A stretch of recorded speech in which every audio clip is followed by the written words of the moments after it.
What is up, everyone? I'm Jeff London. This is the Mediocre Alaskan Podcast, where we are intolerant of weak-minded attitudes that keep people from pursuing new and exciting things in the areas of fitness, outdoors, and general lifestyle.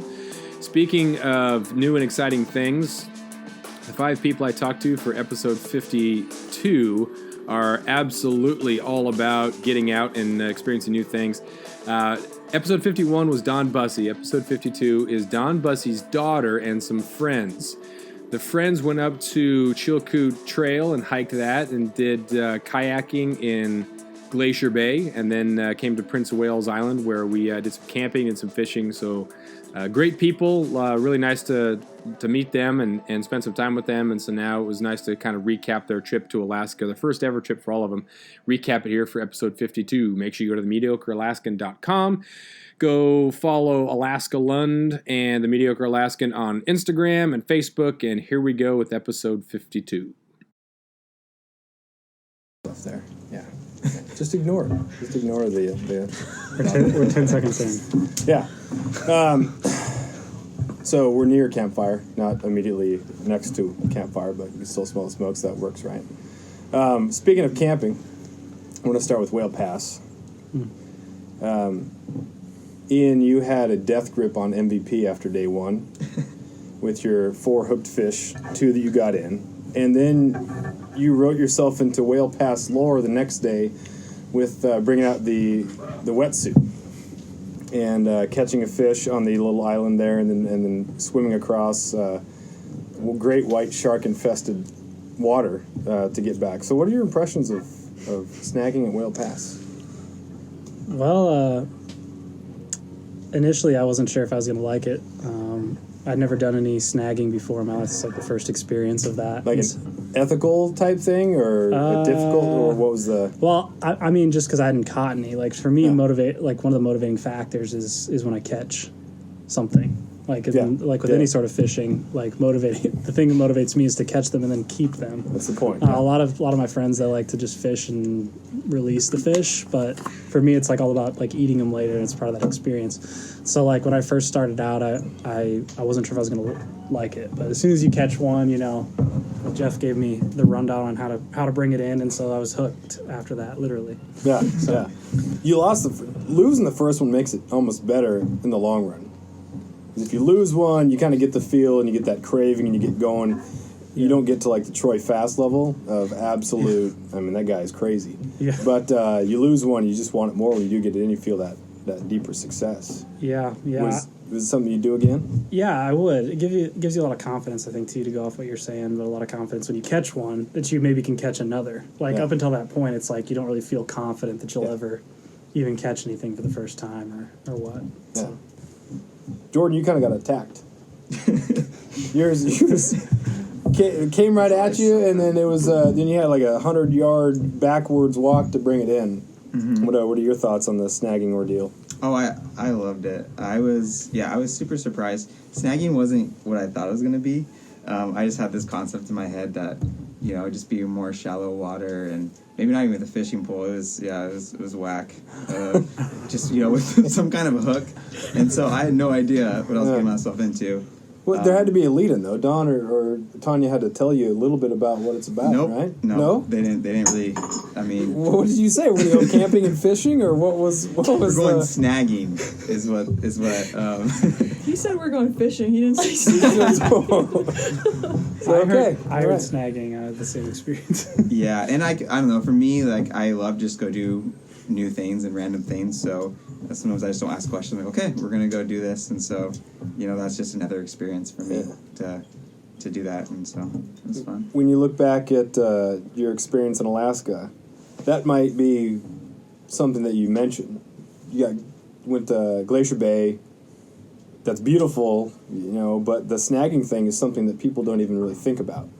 Right? Do you think that's going to be one of the stories that you tell first from your Alaska recap? Yeah, Glacier Bay was amazing. Here are the pictures. Chilkoot Trail is amazing. Here are the pictures. But, dude, let me tell you about hooking into a fish and then beating it over the head. A couple times. Yeah. I think family and friends, they're going to want to know about that, too. Like, what was it like to... they're going to see the pictures, too. Yeah. I think they're going to be impressed, and it's just going to be, definitely something I will talk about. What about the response you might get from eating the heart? I don't know. Or any of you on that one. Yeah, you cut it open at the heart. myself. Is that it? No, I'm just kidding. I mean, Ian kept to himself because he didn't have a video. That's right. Tanner doesn't either. Yeah. Oh, man, I feel bad about that one. My hands were a little bit wet, and I was looking at it, here we go, this is great footage, and it wasn't even recording. That happens often. Honestly, I'm glad you didn't record it because now I can embellish the story. Yeah, there you Make go. my own story, Yeah, you can Busse the story. That's perfect. That's good. How would you tell it right now? That way the first version of the story is and on original record. version? Okay. So then Yes, it's when on people record. hear it, they can see So how it's I should start by saying I'm from Colorado, and in Colorado, the people there might appreciate more the Glacier Bay stuff. But I live in Wyoming currently, and in Wyoming, fishing and hunting is the thing. Yeah. I always talk about like Wyoming and Colorado outdoorsiness, but. So I don't love fishing, and when I got here I was a little bit apprehensive because I didn't think I would really enjoy it, because in general, like the fly fishing stuff, I lose patience, and spinner fishing I really lose patience. Yeah. But the snagging was a lot of fun. I mean, first of all, it was just kind of exhilarating because it was cold and everything. We were out there freezing in the water. Ian was in a wetsuit swimming around with fish strung through the gills. But when I caught the fish, it was really fun. You walked me through it, and it was good. And then brought it in and smashed it on the head, and you cut it open and just took the heart out. And these guys, Ian and Jordan, had already told me that I had to eat the heart. I thought they were kidding. But I thought they were doing it. I thought Jeff was too. Yeah, no. They weren't kidding. Apparently, it's tradition to eat the heart of a salmon. Jeff takes it out, and it's beating in his hand. The fish is still flopping around without a heart. And he's like, all right, eat it. I was like, okay, I ate it. And it tasted like iron. It does. It's so minerally. People have tradition of eating the deer heart or deer liver, right off the bat. And so I just kind of figured I'd lie to my friends that came up here and said, you got to eat the first knew heart it of was the a lie. fish that you got. And yeah, but you just go with it. It's one of those things. Yeah. You're in Alaska. Might as well do it. So, Abby, you did not catch a fish. I did not. So, what as an observer, did it look like a fun thing, or did it was it not all cracked up to be? Or if you want to skip and go right to the Chilkoot Trail, you can talk about Yeah, that. I mean, so day one, I was having a lot of fun. It was warm out. It was darn near hot by Alaska standards. Yeah, I got all my friends there. It's, I'm casting, but mostly I'm talking. So that was pretty fun. Yeah. Day two, it was cold. Well, when you get to the river at 5 a.m., before the sun has an opportunity to warm things up, and you got that marine layer of fog sits in there, so it's cold and it's damp and there's mosquitoes around. Yeah, that was less fun, but it was good. It was all good. And then you got to tell me about setting up your dad, Tonya. Oh, Because he had two stories then. The first was the bear stealing the two fish out of the cooler. And then he was telling Troy and I, and he got really into an analytical, like it was NCIS or something, about how the bear got to here, and then as it dumped over the cooler, and then it moved this back, and everything was all disheveled in the back, and then it pooped as it was getting in there. He got really animated with the story, but... It wasn't even like we decided to do it. It was just like it fell into place so well that it was like it would be crazy not to do this. So you didn't have to search, you No, didn't have to look it around was much for like- bear poop. It was readily It available. was supposed to happen because first we're driving past the truck, so I mean, what else are you gonna do? And Lots then of things, but okay, yeah. the deer poop was like, the bear poop was just there. Like someone was like, maybe we should like move the truck just to get him a little flustered. But he didn't actually catch any fish for 12 hours, so probably we would have had to move the truck. But After years of fine print contracts and getting ripped off by big wireless providers, if we've learned anything, it's that there's always a catch. So when I first heard that Mint Mobile offers premium wireless starting at just $15 a month, I thought, what's the catch? But after talking to them and using their service, it all made sense. There isn't one. Mint Mobile's secret sauce is that they're the first company to sell wireless service online only. They cut out the cost of retail stores and pass those sweet savings directly to you. For anyone who hates their phone bill, Mint Mobile offers premium wireless for just $15 a month. I was hesitant about having to get a new phone and a new phone number, but with Mint, You can use your own phone with any Mint Mobile plan and keep your same phone and your same phone number along with all of your existing contacts. Mint Mobile gives you the best rate whether you're buying for one or for a family, and at Mint, families start at 2 lines. All plans come with unlimited talk and text plus high-speed data delivered on the nation's largest 5G network. Switch to Mint Mobile and get premium wireless service starting at just $15 a month. To get your new wireless plan for just $15 a month and to get the plans shipped to your door for free, go to mintmobile.com/waypoint. That is mintmobile.com/waypoint. Cut your wireless bill to $15 a month at mintmobile.com/waypoint. But yeah, and then the bear poop was just there, so it's like, what else would you do with a truck and bear poop? Not a lot of other options. Yeah, all I heard. Surprisingly, my mom was really the one that wanted to do it the Oh most. yeah, okay. I was just gonna say, all I heard was your mom saying, "First person to spot bear poop wins the prize." And the next thing she was like, "I see some bear poop," and that's where. Good. What was the prize? Did she give you the prize? No, I never got a clear answer You got on the too prize. excited So she about got it. the prize Yeah. The prize was when my mom texted me when we were at dinner, and she said, "How do you end a prank with like a bunch of scared faces? He's telling Jeff and Troy about it, and then like Nice. a bunch of panicking emojis." Good. So that was probably the high point of That's the good. prank. Yeah, we felt kind of bad when we got back there and heard they had caught any fish up there. I got after it, but it's a long day. Yeah. Yeah. Now that he doesn't even have a story, but yeah. You know? Speaking of story, Tonya, when you have your friends come up here and you know that you're going to give them a unique experience, how much fun is it for you to see people experience our part of Alaska for the first time? Like, generally I would say that I'm more of like a selfish person most of the time. It's like I want to be doing the things like probably first, but honestly watching them snag fish was more fun than snagging my own fish. And you know how fun it is to snag a fish, but it's like when Ian, like, even though he lost that one, like that when you snag that first fish and you're just like so hyped and Jeff's just like coaching you through it, but it's like everyone was like, before that I felt like it was like, did I make a mistake, like should we have like done something else? Like you're kind of like, you're nervous that you ruined Alaska forever and they'll never visit you again, and then like he hooks a fish and it's like everything changes, and it was awesome. That's always the fear when people come up. You know, are they going to like it? They have dreams of, you know, if we go to the river to fly fish, they're 30-inch rainbow trout, which we don't have here.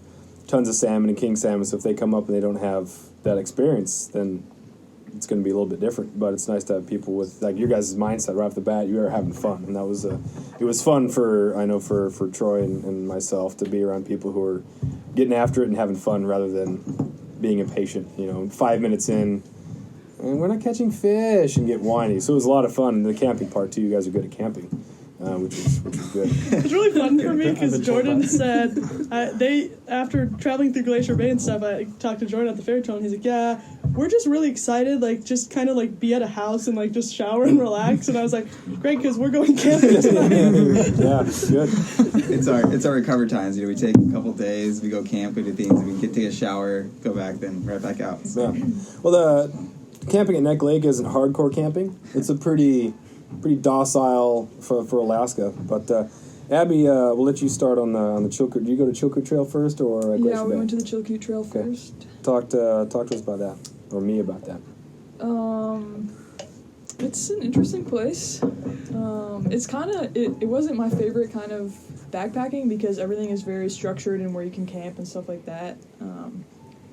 But I mean, it was beautiful, and it was fun to meet people on the trail and just talk to them. And I think it was Jordan's first time backpacking, so you should probably ask him about that. Put this back on me. Who kind of spearheaded? Like, if Doris from Denver wants to come up here and do the Chilkoot Trail, how did you get organized? Where'd you fly into? How'd you get to all the logistics about that? How did that go about? Who spearheaded that? What was? Yes, mostly Abby. Yeah, I mean, you pretty much just call them up and you're like, hey, we want to hike the trail on this day or these days. Talking Forest Service? Yeah, or Park Service, I think. Okay. And they let like 50 people cross over the pass into Canada every day, so you got to book kind of early, but that's How really, early did you book? I think in March for Okay. July. So. And you called the Skagway office, or what office did you? I think so. It's actually the Canadian Park Service, which is Okay. in White. Because you're crossing over into that. Yeah. Okay. And so we chose to fly into Juneau, and then we ferried up to Skagway. Because we were like, hey, let's see the sights from the boat. And then it was an 8-hour ferry ride, and we were like, why did we do this? Yeah. It gets old. Yeah, and so we actually crammed it into 3 days. I'd probably recommend like 5 or maybe even 6 days. How long was the trail? It's 33 miles. So it's not too far, but it's definitely, even the parts that are flat, they look flat on the map, but you just go up and down all day. No elevation gain, but you just go up and down. So it's pretty tiring. But yeah, and the Alaskan side, I'll have to say, was we were pretty much just hiking in the forest for 16 miles, and we were like, this is cool, but we're maybe over it. Yeah. But then we got up over the pass. It was crazy. Like, the views are so expansive, and everything changes. And so I think it was super cool just to hike through those different kind of climates, I guess.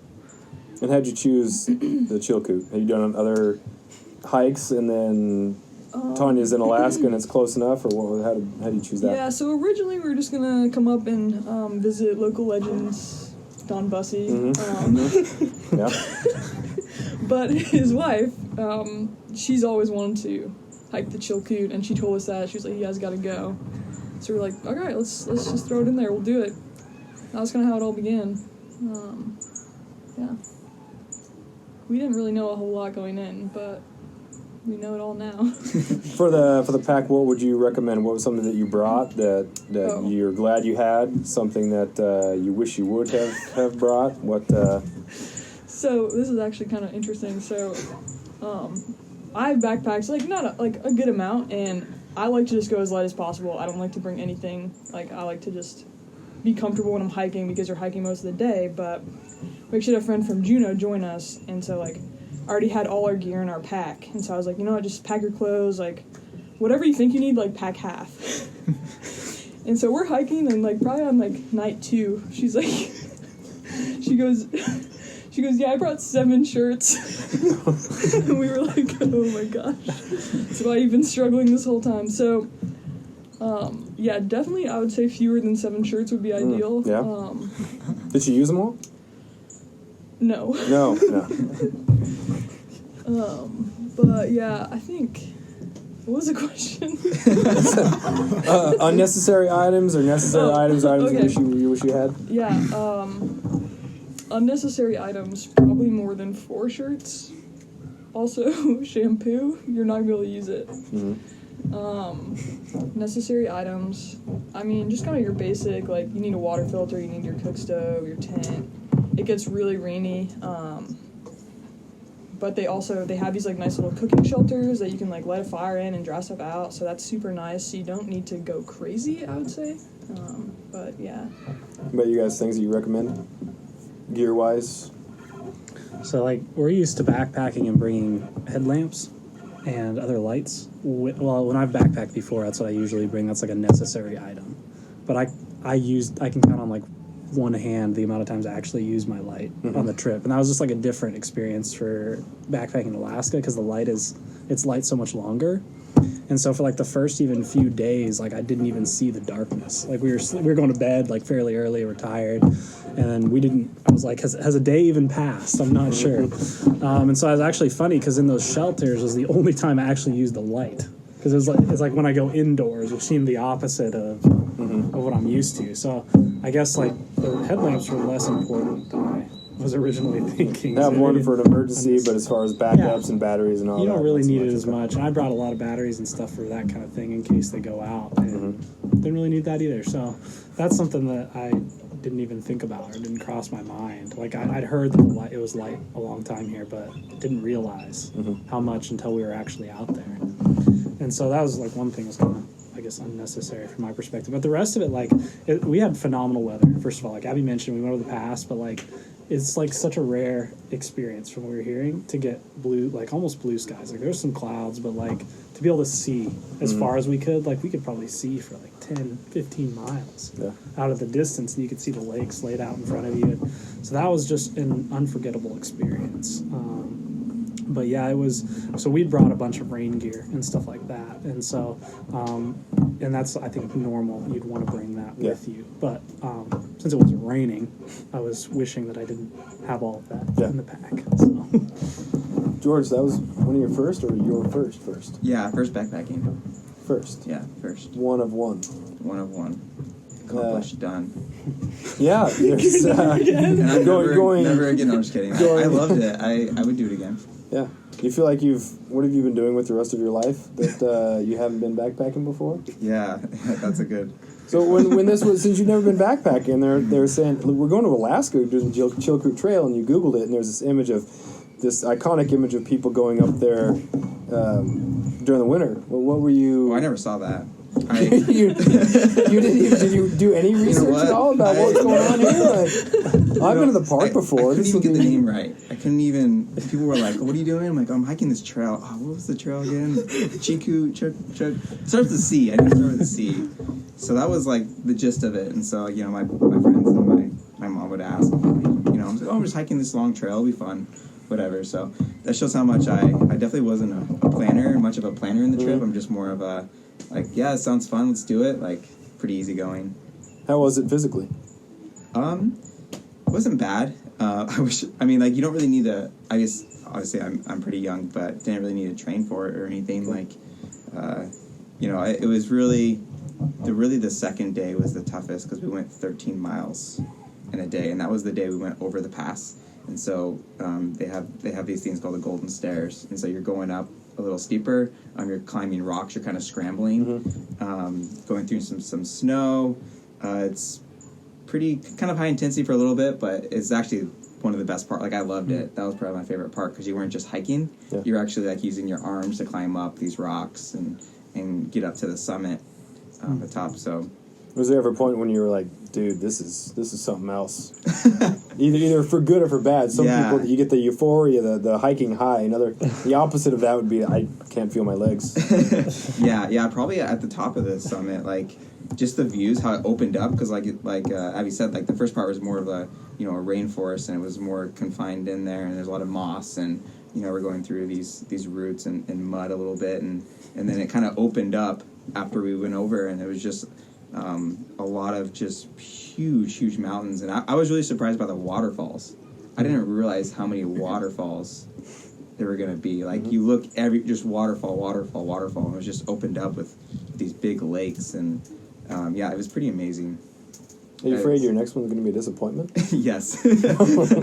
No, I mean, yeah, I'm from Idaho, and so the Sawtooth is a place I want to go, and you can backpack there and do some things, and they have some gorgeous mountains, but I just know it's not going to be the same, but it'll have its own beauty like every place does, but yeah, that's kind of the next on my agenda. All right. Glacier Bay. The Gustavus that you know is different than the Gustavus that I know. I've been there once, and there were 10-foot snow drifts, moose running around. We got stuck there for 3 days. The gym there does not have bleachers. So the citizens just sat on the side of the gym, and it was something else. But I hear it's beautiful this time of year. It is. Where'd you get your kayaks? Who'd you rent from? How far was it? All the logistics. Yeah, so we rented from Glacier Bay Sea Kayaks, and they pretty much dropped the kayaks off and we took, actually, the Park Service has a boat that they take people on tours every day, so we got a ride on that boat probably 30 miles up into the bay, and we started from there, and then we paddled back to that spot, and they picked us up, and we finished out that loop. But yeah, as far as logistics go, it was pretty nice. They make it really simple for you. They pretty much drop the boats off at the big boat, and then you just go, and they give you kind of a quick orientation.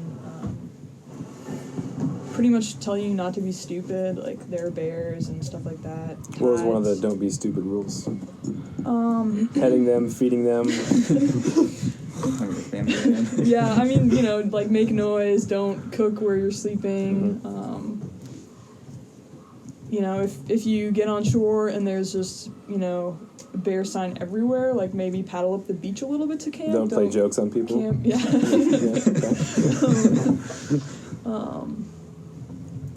But yeah, and so what I really liked about Glacier Bay is that in a lot of national parks it's super regulated in terms of where you can camp and where you can walk and all that kind of stuff. But they just kind of let us go, and they were like, yeah, you can camp kind of wherever you want. And so I think that was really cool, that we just kind of had the freedom to paddle, and we didn't have, like, we set goals for ourselves, but if we didn't make them, it wasn't a big deal or, like, whatever. She's laughing. But so we ended up going, we think probably between about 45 and 50 miles round trip. We kind of paddled up to the end of one of the areas in the east arm of the bay. And that was cool because they don't let motorized boats in there. So we saw one other kayaking group, but we were kind of the only people up there. And so, yeah, that was really neat. Was it your first kayaking trip? I mean, yes. All right. For ocean, you know, Okay. I've kayaked in, you know, in lakes and done some things in there. Actually, before this trip, I was in Europe, and I was in Barcelona, and I kayaked. We did a little kayaking orientation. I kayaked out in the sea there a little bit. So it was more recreate, just fun, like not trying to go. We were kind of not racing, but we were going pretty hard. So on our second day, we were trying to set out when the tide was low so that we'd go with the tide up to the end of the arm and we could come back. So we get up at 2:45 to paddle out there, and AM, by the way. AM, yeah. And so we're paddling, for like 3 hours? Yeah, we did it in 3. And we didn't really 6 know, like, a.m. how far up we were or anything. And, like, Jordan is dropping fast. Ian's out there up ahead. Ian's in a single kayak, Jordan and I are in a double, and so Ian's a lot faster. And Ian's, like, gone. Were you sitting up front? I was up front, yeah. Oh, man, so you can't. Yeah, I can't do And much. so, like, we kind of stop, and Jordan's like, I feel like I'm in the Amazing Race. And I'm like, yeah, we can pull over, it's fine. So we kind of bailed, and Ian made it all the way down. We didn't, but we say we did, but we had just as much fun, so. I'm terrified of ocean kayaking. I think it's important in life to have at least one irrational fear, and that's one of mine, because the seals tend to gravitate toward me. And some people say the seals are so cute, and they have those eyes and the whiskers. I see a menacing animal that is waiting for me to roll so that it can eat me. Talk to me about the seals in Glacier Bay. Are there a lot? Would I get eaten? Not a lot of seals. We had a scare with a sea lion. Came up probably 6 or 8 yards away, and I thought Jordan was going to bail. It scared me, yeah. And then Abby goes on to tell me a story about her friend getting bitten by a sea lion. And that got me off guard a little bit, too. I was like, can these bite you? That's how I got him to paddle faster. Oh, there you go. Push back into gear. Good. So for those 2 parts of the trips, what are some things, if people were going to go up there, what's one thing you remember that you definitely got to check out, either historically or something cool for either or for both? A recommendation for Doris from Dallas. I mean, this is kind of a recommendation because it's something I wish we would have had time to do. But there's a cool, plane, a National Guard plane that went down near Gustavus for that part of it. And it's supposed to be a really, really cool hike. And so I wish we would have had time to do that. We didn't have, the transport between there is kind of weird. We had to take a taxi between the airport and the park. So we didn't get time to do that. So, I guess that's a recommendation or something that I want to do maybe next time if I go back there. I want to see that. But I do recommend doing what we did because we were dropped off by the day boat, which goes around to the east. Well, it goes to the entrance of the east arm, drops people off there if they're going to do the east arm, and it goes around to the west arm and goes up into the west arm all the way to the Marjorie Glacier there, and you get to see a bunch of stuff. And so the way we did, I think, was really cool because we got dropped off and we kayaked the east arm, knowing that we were going to get to see some of the west arm as well on the day boat. And so we got to kind of experience both sides of it. Like the east arm, there's really not as many glaciers, or they're not as like phenomenal. It's like it's some of them are like retreated quite a bit, and you don't get quite the same experience as the West Arm. And so that was kind of cool to get the whole experience of Glacier Bay. I guess I was going to recommend something for that. I thought that worked out really well. Like, even though we got to see wildlife, we got to see some of the really cool mountains and stuff in the East Arm, and come back knowing that, the rest of the day when we get back out is going to be seeing all of those other glaciers and the tidewater glaciers and stuff that we didn't get to see in the East Arm. That's my recommendation. Jordan? Yeah, I don't know. I mean, I recommend that just take at your own pace, whatever you're doing. So Get your own kayak. Jordan, what's stopping Glacier Bay? Whether that's the trail or I don't think I think it was really cool because we met a lot of people on the trip, and that's what I love about traveling. It's just meeting people and seeing the places. Like, the places are awesome, obviously, but people are what make places, right? And so, like, for instance, the Chilkoot Trail, we met a lot of cool people. We met, like, an older couple that definitely were, not as, limber as us. And so we were, even climbing those rocks, we're like, man, I was thinking of that couple. I was like, man, this is going to take, like, all day for them. Like, this is going to be hard for them. But, like, they're going to do it. They're going to do it at their own pace. And that's just really, really, really cool. So just kind of know yourself and know, your group and what you want to do and what you can do. And, so don't get me wrong. Like, I love all this. Like, the kayaking was so awesome. And just being around nature and just having that,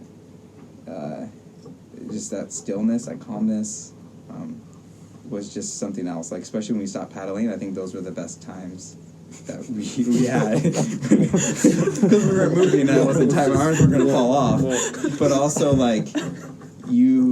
everything was just quiet, and you can just sit. I mean, we just sit there and just look around and just take it in, or take pictures, or just kind of take in whatever, the mountains, the wildlife, and everything like that. So, Debbie?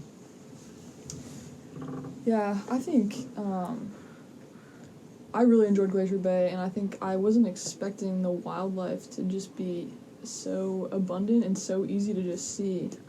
And I think, we were kayaking, we were probably 20 feet away from, like, a grizzly and her 2 cubs on the shore, but since we were in kayaks, she just didn't care, and we sat there for 30 minutes just watching. And, like, even if you don't kayak and you just take that day boat around, like, I think we saw 5 bears and some mountain goats and a couple different types of whale, like, just all in a day riding the boat,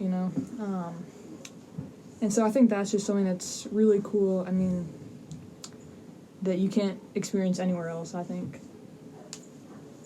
Tanner, you showed up late to this whole thing. Does it make you feel? I know you had a wedding, right? That's why you couldn't make it for all of it. But you got to experience the camping and some whale pass and some snagging. Just hearing their stories about Chilkoot and some of the other stuff that Alaska has to offer, does it make you want to come back? Yeah, definitely. I think hearing the stories that these guys have been telling here and elsewhere has kind of just whet my appetite for Alaska. Also, it's been a lot of fun coming out here and hanging out with the Busses. They are an exciting family here. to say the least. Yeah, to say the least. And so, I mean, even if I never made it to mainland Alaska or the places they went, I would be happy to come back to Prince of Wales Island, just because I've had a lot of fun with them. And it seems like there's a lot more to do here also. Yeah. That being said, I would love to go kayaking down Glacier Bay's different channels, and I would love to go on the Chilkoot Trail and climb Denali or these type of things. But there's so many adventures to go on in Alaska and around the world. It's hard to choose sometimes. But yes, I do want to come back. There's a ton just in Southeast Alaska. Sure, yeah. Tonya and I saw a lot of these communities playing basketball growing up, but we did a float down the Stikine River. We took a jet boat up to just on the other side of the Canadian border, and there was 11 of us, and we had canoes. I had my Watermaster raft, and we had kayaks, and we just floated down. And it was just so easy to stay on the Stikine, and then we got taken out at a hot springs. We camped one night on a sandbar in the middle of the river, and there's moose tracks all over the place. It's just so fun, and no cell phone reception. Jordan, you were talking about the stillness.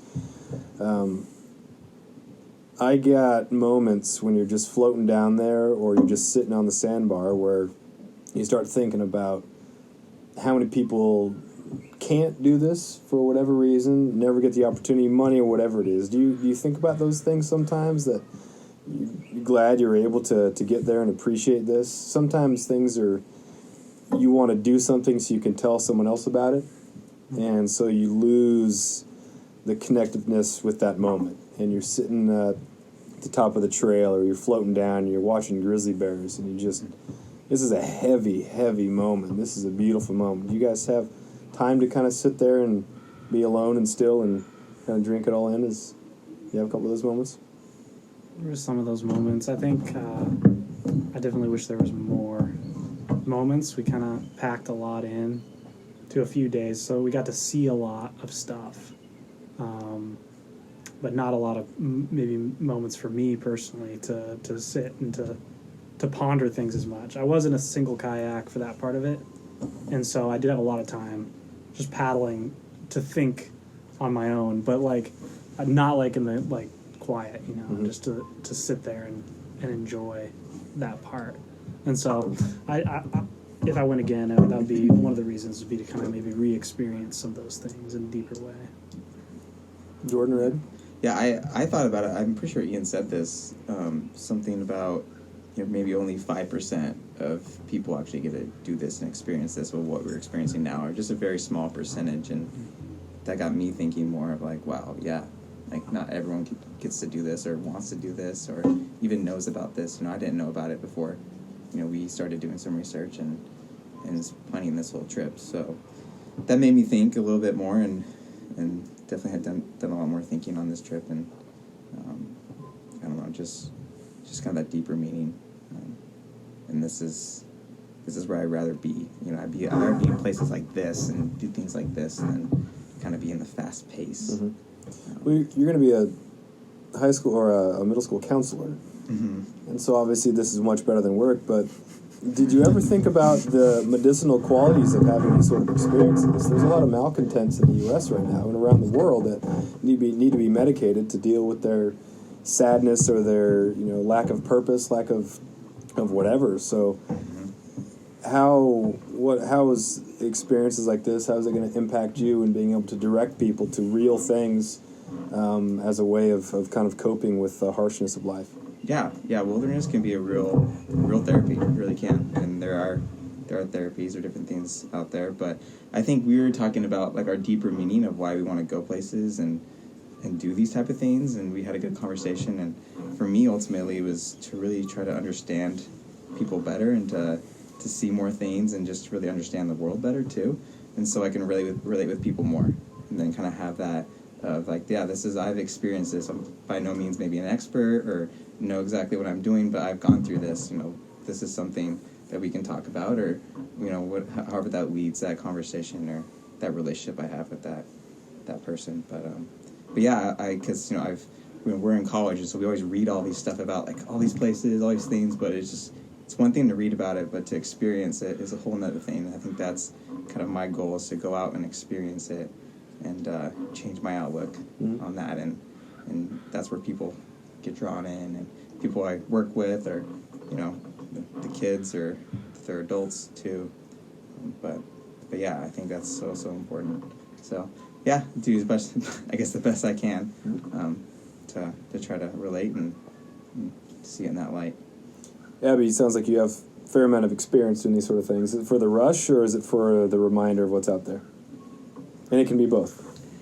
Yeah, I mean, I think both. I think, though, I do really enjoy getting out and just kind of being able to reflect and slow down, and, like, you know, you always have that reflex to check your phone, but, like, you literally can't. And so I think that helps you just kind of be, like, hiking with people is really fun, because I think you can connect more because you know you're kind of actually paying attention to each other, and you'll have the same goal. So I think there's some things about that just sometimes, like, walking next to someone and having a conversation is a lot easier than, like, sitting somewhere and trying to manufacture that a little bit more, I guess. And so I really enjoyed that. And I think it's really humbling to go out in nature because, like for me, I was really grateful that, the whole time we had really good weather, and it just seemed like everything went really well for us. But I think for me that makes me really grateful that, hey, we didn't, mess up the tides and, bad things happened, or we didn't run into grizzly bears, or it didn't rain the whole time, and, we really have no control over that kind of thing, and I like to think that I have a lot of control in my life generally, but going out there, I think it just really, to me, it makes me more grateful for just being able to get up every day and do things that I enjoy, I guess. I was in Talkeetna a couple of years ago, and we're looking at a scale model of Mount McKinley, or Denali, and the guy was just staring at it and said, Mount McKinley didn't give me any of these problems, so it can't solve any of them. Which I think some people get really caught up in going outside. If I hike Mount Everest, that'll prove that I have something or I've done something. Or if have anybody read Into the Wild or Into Thin Air? So people are obsessed with doing firsts, and they hike one mountain, they want to do the 7 summits, the tallest peak on each, and it just becomes this competition with themselves, but it doesn't solve it. All the issues are waiting for them when they get back home. Do you find that is something you need to be worried about, or do you feel that you have a good grasp of just appreciating it for what it is rather than a resume builder, so you can tell people what you've done? You can keep that calm, you can keep that perspective when you go back, not just tell people and then resume all the problems that you had before you left. There was a lot in there. There was a lot. Yeah. There was a lot in there. I'll simplify it. Did you learn anything about yourself when you were out there? Yeah. Well, I guess to go back to that. Yeah, I think you need to be aware of it for sure. I think that's something that you don't want to. To me, you don't want to idolize that, as that's you put your identity in this trail or this thing, and then, like you said, you go back to kind of your old lifestyle, your same old job, or same old thing, So I think you need to be aware of it and just know, just kind of know it and know that this, a lot of things try to make us happier in this life, but ultimately it won't fulfill us fully. That's how I look at it, at least from my experience. I've had a lot of things I've tried to chase after, and this will do it. Like for instance, this trip is awesome. I'm always going to remember it and tell a lot of cool stories. But this trip doesn't define me as a person, if that makes sense.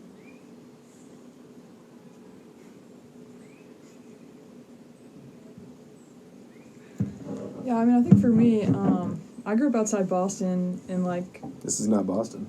Yeah. This is quite different. So I went outside, but it's not. It's not really the same, and I would say that going out has built my confidence a lot, and you just kind of realize that.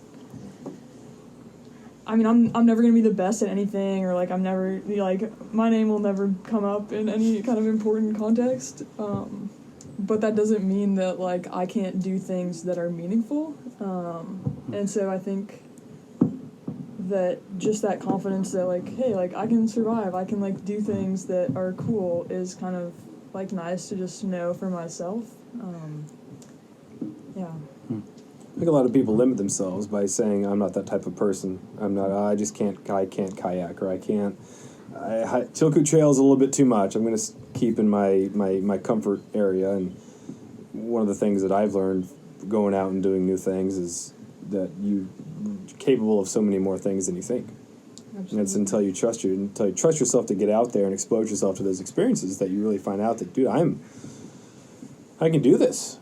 If you limit yourself, then you're never going to find out. And sometimes it takes absolute failure, losing fish, or being overwhelmed, falling behind in the kayak or wherever it is. But you're still out there trying rather than staying at home. I could have made that work, but I decided not to. Something came up, and I decided not to do it. So I think that's an important thing to do. Ian, you got the inquisitive lean forward going on here. I agree with what Abby and Jordan said. I think I really agree with what Jordan said. Everybody's laughing.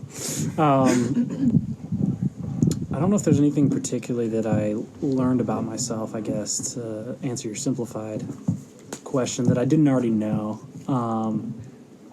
But especially, like, I already mentioned this, like, the shortness of the trip kind of accelerated some of those things of, like, for me, sometimes, like, getting to the goal can be a big factor in whatever trip or whatever thing I'm trying to do, trying to make it there, to see something that maybe nobody else or few people have seen before, can sometimes make me miss the experience of the journey of that. And so, I mean, having like the kind of short timeline really accelerated. That's probably one of the reasons Jordan experienced, wanting to slow down a little bit and stuff, because I was kind of leading some of the group since I was faster in the single kayak. And so I don't know if I learned that on this trip. I kind of already knew that, but it made some of those moments where we did stop and enjoy things that much more special. So I don't know. Yeah, I don't know if there's necessarily anything I really did learn, but I did learn a lot about Abby and Jordan, spending time with them. Not like in a bad way. Like I think it's just whatever you do stuff like this together. Like you get to know one another better, and that's something I wouldn't trade for the world. And that was like probably one of the highlights. Like I was telling Abby and Jordan, like there's no people I would rather, and Tanner and Tonya too. Like there's no people I would rather go on a trip like this with than these friends. Mm-hmm. And so that friendship and that factor of like the camaraderie of like going through seem like difficult things, or like overcoming like difficulties and challenges is a part of everyday life, something you're going to do for the rest of your life. Like overcoming, like whether it's like conflict or trying to make decisions, work as a team, stuff like that are very applicable skills. And so in a sense we've gotten a lot better as a team, I would say, in like making some of those decisions. Mm-hmm. Like we're like kayaking, like how do we even pick a campsite? We all feel maybe strongly about like maybe one particular area or whatever.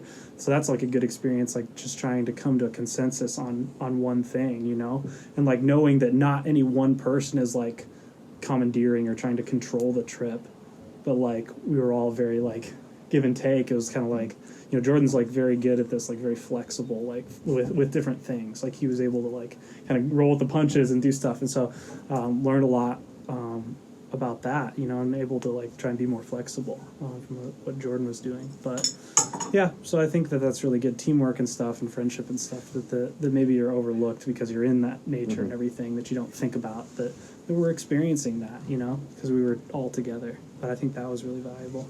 The hunting buddy, the fishing buddy, the adventure buddy is such an important thing. I do a lot of hiking, hunting, fishing stuff solo, but the people you go out with just make it that much more fun. And you can have good friends that you go out on a hunting trip with, and it's just totally ruined because outside of that context, you can be cool, but I want to go this way, you want to go this way, you camp different, there's so many differences of opinion. There are some buddies that it's tough to fish with.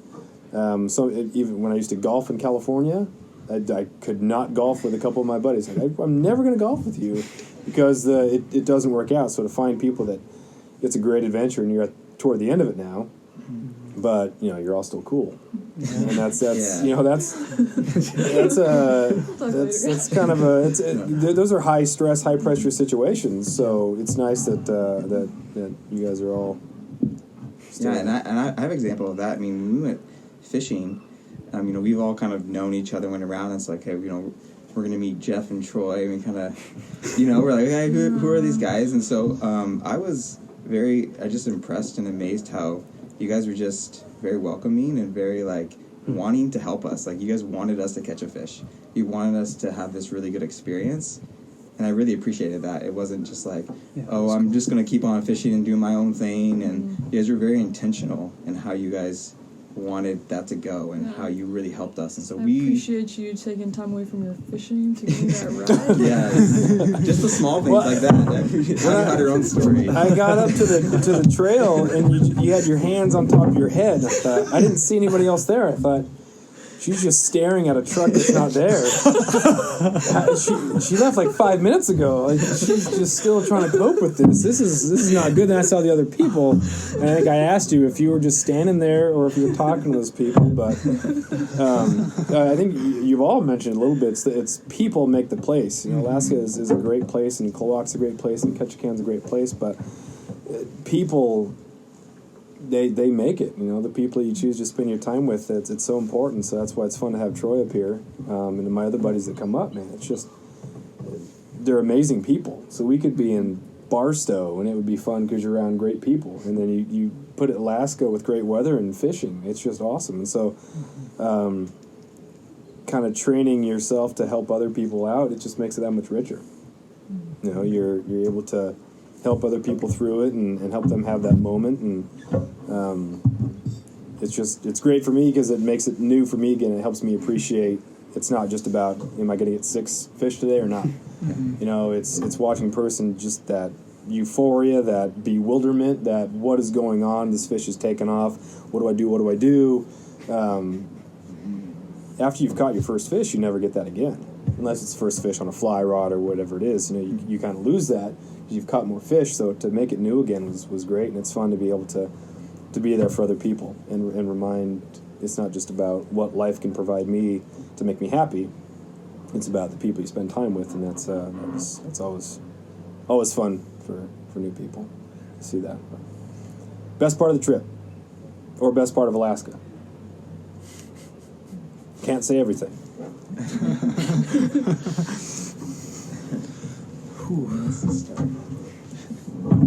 I have the shortest experience in Alaska, so I think it's my job to start. Everything. Cheater. You're not invited to the campfire. Well, in that case, I'll give an alternate answer. Yeah.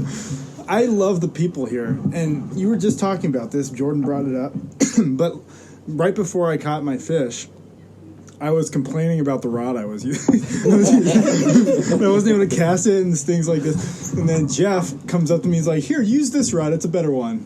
It was a better one. And he's like, I'm like, "Dude, you don't have to give me your rod. You can keep it. I don't need to use your rod. I'll figure this one out." But then Jeff, I think he lied to me. He told me, he's like, "No, I want that rod. That one's better than this one." I actually lied about lying. That's what it is. But so you weren't going to give it up. You were going to switch otherwise. And so I had to make you convinced that it was not out of kindness. It was out of manipulation. Yeah. Well, it worked. Either way, it worked. He manipulated me. And I had the better rod. And I was casting, I caught the fish, and then, of course, he goes and helps me know what to do with it. He's like, "Hey, walk backwards, bring it in the shore," showed me all the different things. Eat the heart. Beating hard. Yeah, he lied to me again and told me I had to eat the heart. But you're so far down the trail of lies that it's just a at habit. that point, It is a thing now after all these years. They were all good-spirited lies, Yeah, right? yeah. But it was great. And then staying with the Busses, they've been wonderful to us. I love the people here. Being from Denver and often around people that are less gracious than the people here, it's nice to be around people that are from a slower lifestyle. And slower is maybe the wrong word, but maybe more realistic, simpler life. And again, it's hard to use words to convey what I'm trying to say, but it's just nice to be around the people here on Prince of Wales Island. They've been very good to us so far. Yeah, the people have been my favorite experience. Plus, it's beautiful out here. That definitely adds to the experience. If you're into cool stuff, it's pretty cool. Yeah. Someone else? I guess I can go. It's really hard. This question is really hard for me because every experience we've had has just been different in its own right. Like Alaska, obviously it's not the same.